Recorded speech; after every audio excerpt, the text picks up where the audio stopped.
Purposely. Your life, God's purpose. Listen at purposely.com.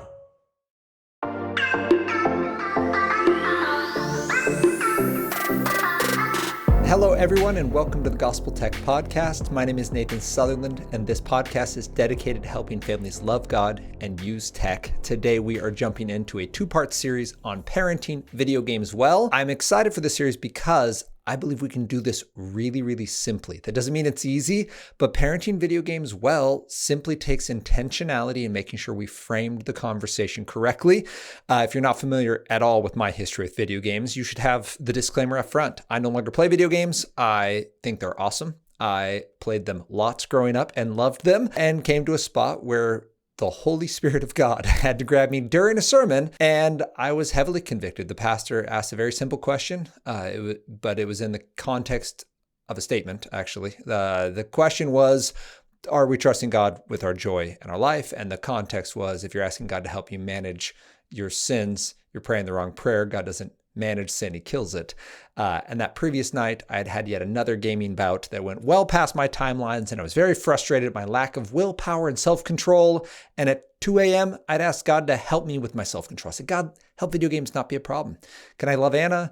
Can I be a great teacher? Can I do the work you've called me to do? I didn't have any kids yet, but could I just do well at life? Amen. Went to bed, woke up, went to church. God asked this question about, if you're asking God to help you manage sin. So that was May 15th, 2011.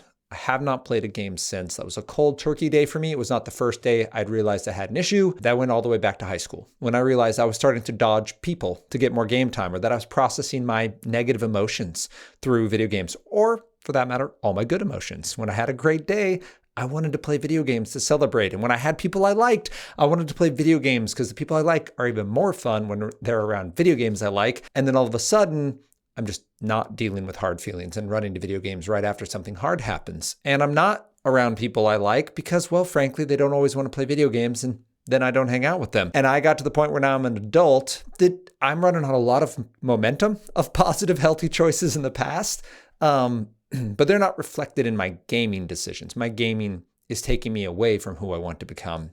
And in praying for God to help me be better, he very gently and lovingly responded with, okay, give it to me. I'm like, ooh, yeah, about that. How about you just make it better and I get to keep it?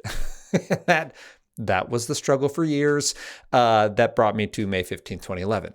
I give you all that context up front because giving up video games is actually what caused me to have an awkward amount of spare time as an adult. Didn't know what to do with my life, so I started volunteering with Young Life. That led me to realize I want to do this more with my life. So I started a nonprofit, and I prayed through that 2016 to 2019. And June 2019 is when I stepped out of the classroom and began full-time speaking and running the nonprofit.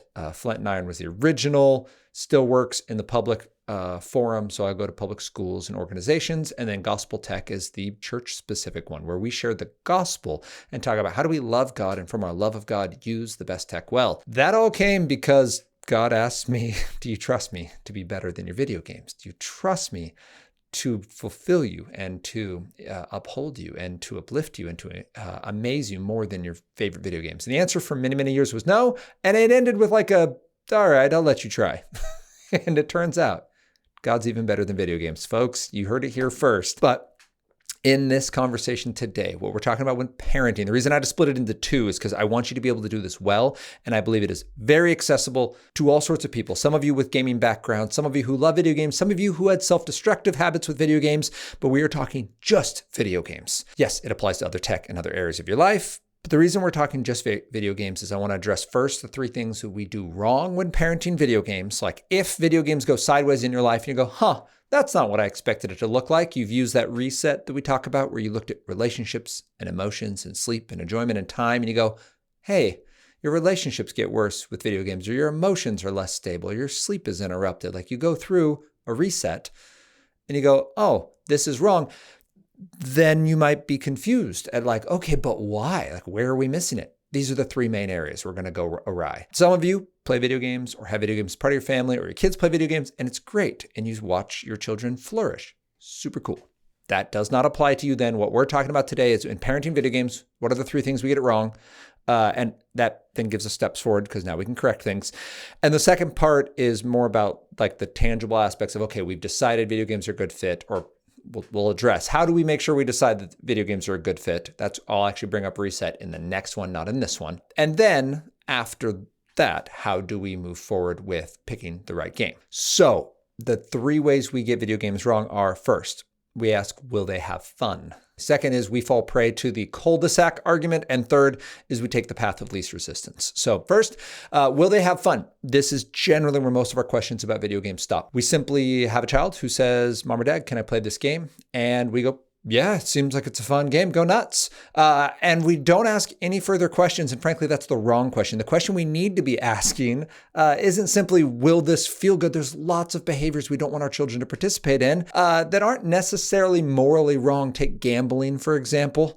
It will be very exciting. I'm sure there are people that have healthy limits for that. Like, again, we have rules around this for a reason. It's dangerous at certain ages. The outcomes are often outsized negative towards compared to positive, especially when you talk about young people and long-term consequences. So will they have fun with video games is the wrong question. What we need to be asking with our children is this a high priority for us? The reason we need to ask that is because it's not always morally wrong. It's not always even unwise. Like, I use examples like gambling and alcohol to make a point, but video games is not always like gambling or alcohol. It can be done well. It can be perfectly age appropriate, but that doesn't mean it's a high enough priority to make space for in your calendar. Let me think through this. Ephesians 5:15-16 says, look carefully then to how you walk, not as unwise, but as wise, making the best use of the time because the days are evil. Our call as Christians is to be present in this life where God has planted us like a mustard seed in a garden. He's planted you in your community, in your family, in your school or co-op, in your church, wherever God's got you on this planet. God is working in you and then working through you. In you to make you look more like Jesus, and through you to see his kingdom come and his will be done wherever he's put you. I love that. Sometimes we don't put it as a high enough priority. Think about it like this. So I'm going to use my family's kids, for example, because it works. And you'll be able to adjust to your family. My children go to school 5 days a week. So if they're leaving the school or for school at 8 a.m. and they get home at, let's say 3:30, school gets out at like 3:15. They're probably not back at 3:30, but let's 3:30 to 4 is kind of our window. So if they're at school in that time and they wake up, say at 6:30, they have about 7 blocks of free time if we break it into 30-minute chunks, assuming they're not playing a sport. So they wake up at 6:30.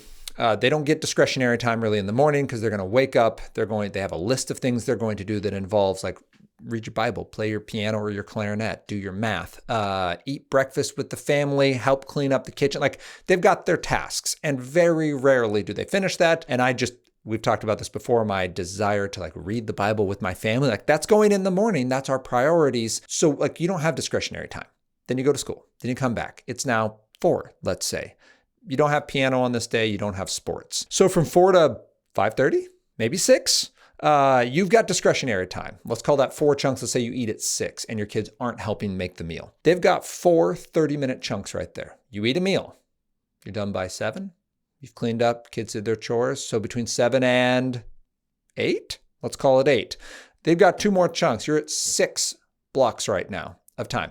Now, we need to stop by 8 because I'm assuming your child's going to bed by 9 and you need to be off tech an hour before bed. So you've got 6 discretionary blocks available for tech time, but let's say they go all the way till 8:30 with just general discretionary time. That's where we get our 7 blocks. And then you start your bedtime routine. You got to put your jammies on, brush your teeth, and read a book, read scripture, read together, whatever you do. But you've got 7 30-minute blocks in a day, discretionary. You play a sport, you're losing at least 3 of those, maybe 4. So you're down to 3 discretionary blocks. I don't know about your kids, but my kids can't do so much as like a simple art project without it taking 30 minutes. Like, we're not doing multiple activities in a 30-minute chunk. Like, it doesn't happen. Any basic task, even if we're just like cleaning the house, you're going to be cleaning for about 25, 30 minutes. Like, even if it's 1 task or 5 tasks, like you're going to be doing 1 activity. 7 of these things in a day. We're going to be wise about how we spend them. That's not a lot. Your kid has passions and interests and things he or she wants to do.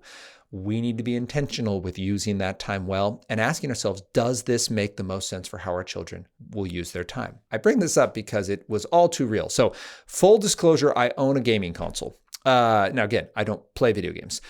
But man, it must have been 3 years ago now. There's a company out of Seattle called Analogue, Analogue. Analogue makes classic gaming systems that play the original cartridges. So they're not emulators that are uploaded onto a chip or something. You're using the original cartridges. You're using an original controller format, but they're designed to work on HDMI TVs, 4K, all the stuff. And so I bought one of these and I was like, this is going to be amazing. I'm going to have my children play my favorite games. I started buying original Nintendo games and I was like, I don't have to play them, or Super Nintendo games. I don't have to play them, but I want my children to have the experience of just like the awe and amazement. They don't play, blockbuster games on your modern consoles or PCs.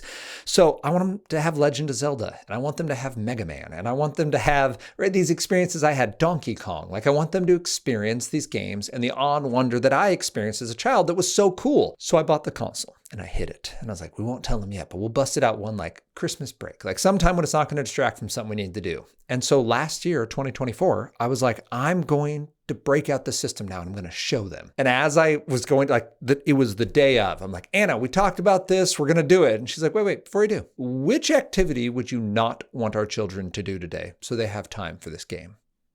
And at first that might sound like an unfair question, because it is. But if you think through that question, it's very loving and it makes you pause. It makes you focus on priority. And I was like, man, my kids aren't always brimming with contentment, and they're not always super enthused about whatever activity they have in front of them. And one of them, frankly, can be a bit of a grumpy bear sometimes, and he gets involuntary hugs right now, which means he'll be grunting and stomping around my home, and I will just go bear hug him and pick his feet up off the ground until I feel that hug is complete. And pretty soon he'll be so big, he'll just rip my arms off and beat me with them. But until that day comes, involuntary hugs are still a thing. They're not. The reason I bring that up is I'm not saying they're always super pumped about the activities they have available to them, but the activities they do bring out amazing things in them. And I love watching them do the things they do. And there's nothing I'm like, man, I wish they did that less so they could play this video game. I want them to play the video game. Nothing morally wrong with the games on my to-do list, and I already own it. So it's not like I'm putting a huge cash outlay to make this happen. It just isn't a high enough priority. And by the way, it's been over a year since that conversation, and there's still not been a day where I'm like, this is the day it should happen. Not saying it's never going to happen. I haven't sold it. And by the way, the resale value on those things is nuts. They're selling a Nintendo 64 one right now. If you can justify this in your family, I strongly recommend an N64. On your modern TV playing original console games, come on. That'd be amazing. And it doesn't make sense in my family. It's not a high enough priority. That's the first question we have to ask. Not, will they have fun? Sure, they're going to have fun. They're games. They're intended to be fun. They're very high octane. These original Super Nintendo games have very minimal behavioral design in terms of engagement because they're not connected to the internet. No one's tracking play stats. So Halo was really the first game with a behavioral psychologist on the team directing. There were some tricks of the trade. How do you make your game engaging, and how do you make, leveling exciting and those kinds of things? But the behavioral psychologists weren't on the team going, oh, no, we could make this more engaging and harder to put down if we add this kind of feedback or this kind of loot drop or this kind of enemy or this kind of music. So we want to recognize these games aren't going to be quite as engaging. And I totally distracted myself with that. I apologize. And the goal is having the highest priorities. You only have 7 areas of your life max in a day of the school year where you have that kind of discretionary time. And what are you giving up to say yes to this? So that's really our first question. That's the first spot we go wrong when parenting video games. The second place we go wrong is that we fall prey to the digital cul-de-sac argument. The digital cul-de-sac argument sounds like this. Oh, so hold on. Before I do this. Parents, as we strive to raise kids who love God and use tech, it's intimidating to look at this next stage of life and think about what academics may look like for them. When you're thinking about college, consider George Fox University for your children because of 3 things. First, it's going to give you a more intimate, known environment where they have a focus on being known personally, academically, and spiritually. Your child will grow in their faith. 93% of undergrad students at George Fox last year, through the 2025 academic year, said that being at George Fox has helped them grow in their relationship with Jesus. We also want them to grow academically, which means being a part of a university with rigorous academic standards and opportunities to be engaged. They have a nationally recognized engineering, nursing, and education programs, as well as chances to study abroad here within the U.S. and then internationally. And finally, personally, to be part of a vibrant campus atmosphere where you can play intramural sports or part of their NCAA Division III athletic programs with 23 sports available. The goal here is to go to a place that's going to support your goals, not try to make you support theirs. To have that goal be to raise you up to be all God's called you to be, and to truly equip your young person with in my case, my sons or my daughter, to love God, and then from their love of God to go wherever God has called them. And that includes being equipped with a degree that'll help them do that, to be missionally equipped, to love and serve others, to lead where God has planted them, and to know the gospel for themselves, to be able to share it with others. So George Fox University is an amazing resource for our kids, for our community here in the Northwest, and for anyone who's looking to raise up a young person who can love God and from that, love others. Let me make sure I've been clear. We ask, will they have fun? We should ask, is this a high priority? That was one. Two is we ask, or we fall prey to the everyone's doing it, the digital cul-de-sac. So this argument sounds like my child needs to have friends. All of my child's peers are on this or that video game. Therefore, my child must play that video game so that my child can have friends. And logically, that's true in that the other kids are probably all playing that game. That's probably real. And you've seen this with any number of games that have gone around, whether it be some iteration of a Roblox game or Among Us or Halo or just whatever the game might be. It's true. Probably everyone plays that. Or Fortnite. That one's been around for all the years now. And it's true, if he's not on that game, he's not going to be, or she is not going to be with friends from school or from church or from co-op, whatever. Okay, so I'm agreeing to both of those. There is a digital cul-de-sac that kids are going to, and if your child doesn't go to that cul-de-sac, your child will not be with those friends. But three, the extension that therefore not playing that game means you won't have friends. Let's take a quick step back. Being a friend requires three things. First, we need mutual respect, which means I value you, you value me. We are equals. We both have equal say. We are both in this as individuals who have value the same as the other person. Two, yes, we're the equal value, and therefore I make you a priority. Priority meaning that I say no to something to say yes to you, just like with the video games in the first conversation. I'm going to say no to something in my life so I can say yes to this video game. True in friendship. If we're equal, then other things that are not as valuable as you get a no so that I can say yes. Yes to make a phone call to you, yes to make space. This is why we don't have infinite numbers of friends, because we simply can't support them. I have to say no to someone so I can say yes to someone else. And it's not that I don't like this person and I don't value them or they're not helpful to me or God hasn't used them. It simply means they can't be a priority friend. I can't say yes to everyone. I have to say no to someone and prioritize someone else, and other people simply just fall off the schedule. That's not bad. Yes, the Lord asks us to reorder that occasionally, but a friend makes you a priority. A friend sees you as an equal, and a friend will share real world experiences with you. Digital spaces can support friendship, and they can supplement friendship in certain cases, but more often than not, you are not a friend. More often than not, you are a squad member. You're playing that game. What you described to me there in the cul-de-sac is not a group of friends playing a game. It's a bunch of people playing a game that happens to be with others they call friends.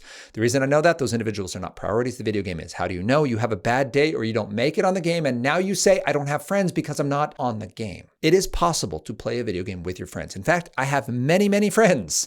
Actually, still as an adult. I have multiple friends that I played with video games with in junior high and high school. They were actually part of the reason I knew I had a problem, because I watched our relationship getting distanced by the fact I kept choosing video games over them. They may not have noticed it immediately, but I was watching my heart pivot more towards, but get back to video games. Those people are kind of inconvenient. And I was like, no, I like these people. They like me. God has used them. I want them in my life. And if video games are costing me these individuals, maybe video games are my problem and the people aren't. That's not something we would recognize when our friends are only digital.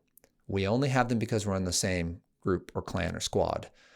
And when life happens, they choose the video game and say, come back anytime. We're always here for you on this server. The concern with that is as soon as you make yourself convenient, you make yourself disposable. You could be very good friends with an individual, but they're only one server, one tab, one game switch away from you basically never existing. And that is very concerning with our young people. I see this happen a lot with young men believing this cul-de-sac lie. So please play video games with your friends, but not for friends. Parents, when we parent video games, we must make sure that our children are playing video games with friends, not for friends, which means they know them in real life, they have shared experiences, this person is an equal and makes them a priority, and they happen to play some video games together. Maybe it's digitally, where they're both in front of their own screens playing. That's my least favorite kind of gaming, by the way. Sometimes it's analog and they're in the real world. Again, that Nintendo 64 from Analog, where they can play on the same screen, split screen. Yeah, it's inconvenient. Yeah, the games aren't as well built because they're 20 years old. 30 years old. But it is a real life shared experience. So my kids do play video games. My kids have a couple friends where they'll go over to their house, they play with these friends, and they kind of handle it like watching a movie. There's a certain amount of time, they go and play a game. They really like Golf on the Switch and Mario Kart. So they'll play those. Sometimes it's like an hour, and then they put it down and they go and play their other things. They play tag with flashlights or by hand. They play ping pong. They play whatever game they make up. One of my favorite things that Owen does with some of his friends is he makes a baseball game. He has cards, so he saved up his money. He got a whole season worth of MLB cards. We're just talking playing cards. They draw it on a huge piece of butcher paper, a baseball diamond and outfield. They flip their cards for any given team, and then they've made up rules using a mix of dice and playing cards, like regular poker cards, if you will. And they make games, and then they have a bracket. And then each time these friends come over, they like continue their league. So basically they made 2K, but with paper and cards. And it's fantastic to watch, and they enjoy it. And they have to troubleshoot when they get themselves worked into a corner. Like, who wins this role? The best pitcher in the league or the best hitter in the league? Like, I don't know. We didn't really think it through, but that's incredibly valuable, and I love it, and I don't expect it to last forever. I don't think he'll be doing this for the rest of his life, but it's a very sweet season with the same friends that he might play a video game with. So they're not losing their joy or their amazement or their ability to have fun at the pace of real life, and they happen to play a video game with friends, not for them. What do you need to do if your child is in a situation where he or she is playing video games for friends? They just want to belong, and this area gives them an area to belong. Recognize that they want to belong, first and foremost. Second, find them a peer group. Not just with a shared hobby, but with a shared goal, the goal of belonging. It might be your youth or student group. It might be an organization you can team up with. It will generally happen in real life. So go get them into something that happens in your community that they can serve someone else, so like a local food bank, or they can be engaged in a collective sport. Certainly could work, or maybe just an interesting idea. Like they can invite a friend from school to go geocaching or to go shoot bows and arrows at the local archery range, or something that happens where conversation and hanging out can be a part of it. Find one person with a shared goal of belonging at the pace of real life. Someone from your co-op, someone from your school, someone from your church, someone from your community that you can make inroads and intentions, because you only need one friend. And I'd say you cap out somewhere around 3 or 4, like close, deliberate friends. And then from that, you can have your larger circle of friends and then acquaintances and then just community members that you wave at, they recognize you, but you may not have a lot of overlap in life. Don't fall prey to the cul-de-sac. Don't play games for friends, play them with friends. That's the second area we need a good reminder when it comes to what are we doing here with video games as parents and how can we parent them better. Third is we take the path of least resistance. This is something we do wrong when parenting video games. The path of least resistance means our children just ask us enough and we say, okay. And what we need to ask is, does this game make my child better? Now, that might sound like a mean question. Be like, what? That's not even fair. This is just supposed to be for fun. But we do this with everything. We do this with the food they eat. When my kids ask for sweets constantly, and I know that one of them refunds food when he eats too much sweets, it's unloving to say yes. I did it once. We had a great Papa trip. We were going camping with both grandpas. We stopped by a restaurant. Kids asked for ice cream first. I'm like, yeah, we're going on a camping trip with the grandpas. Let's eat our ice cream first. And it ruined the day. Like they were physically sick for the next 6 hours because they ate high-fat, high-sugar ice cream on an empty stomach midday. It was a terrible parenting choice, and it was unloving, and it wrecked part of their trip. That was bad of me. We can do the same thing with video games. We do the same thing with what they watch. Our children, when they were little, just Owen and Henry, we were suggested a show. We watched it. The boys immediately started bickering more, just fighting about nothing. And Owen started sassing mom more, where he would say no defiantly to things that he would never say no to. Like just basically like, hey, Owen, come grab your water. No! It was a 1-to-1 correlation with this show. So we quit watching the show because we don't hate our children. And we go, you know what? We're going to add Daniel Tiger instead of this show. And it was great. And our children have turned out fine so far. Like, they weren't wrecked by Daniel Tiger. But the other show seemed to show some promise in doing some damage. We do it with what they read. There are books that cause unhealthy fear and anxiety or even escapism. There was a book series I was reading through high school into college that was so enthralling. It wasn't even done yet. I got through book 4 and I was like, this is eating every waking moment of my life. It's acting like a video game, but it's a book. But like, I need to stop and walk away. And I didn't realize at the time all that was probably at stake in my heart and mind, because I had some tendencies to escape that I didn't know were really a problem yet. But I did see that it was confusing because it was a book and I didn't know that could happen. It can happen with a book. We can spend so much time running to our little cave of wonders that we never actually live in the world God's planted us in. So with what they read, we do this with what they listen to. There's absolutely music that's inspirational or that's challenging and addresses really important topics. I know there's songs by Billie Eilish, for example, that do a great job of addressing hard situations. But that doesn't mean your teenager should listen to them. And if you watch the music start to tank your child's emotions or sleep or relationships, probably remove that unhealthy music and replace it with something that focuses on what's true and hopeful and reminds them of who they are and who God is. And then who they hang out with. We know that bad company corrupts good character. 1 Corinthians 15:33. We look at the friends our kids hang out with and the friends that our kids are to others, and we go, you know what? This is or this is not positive. So we do the same thing with games. We simply let our children choose games that are going to improve who they are in Christ. It is possible to do. We do it with, again, what we eat, what we watch, what our kids read, what they listen to, who they hang out with, and we can do it with the games they play as well. I bring all this up because when we parent games poorly, we're really doing it in one of 3 areas. We ask, will they have fun, rather than is this a high priority? We think about the cul-de-sac of friends rather than are these actually friends, people that are going to share life with us? And we take the path of least resistance rather than asking, does this make my child better? We'll talk next week more about how do we pick the right games and how do we know if it's safe, ready, good.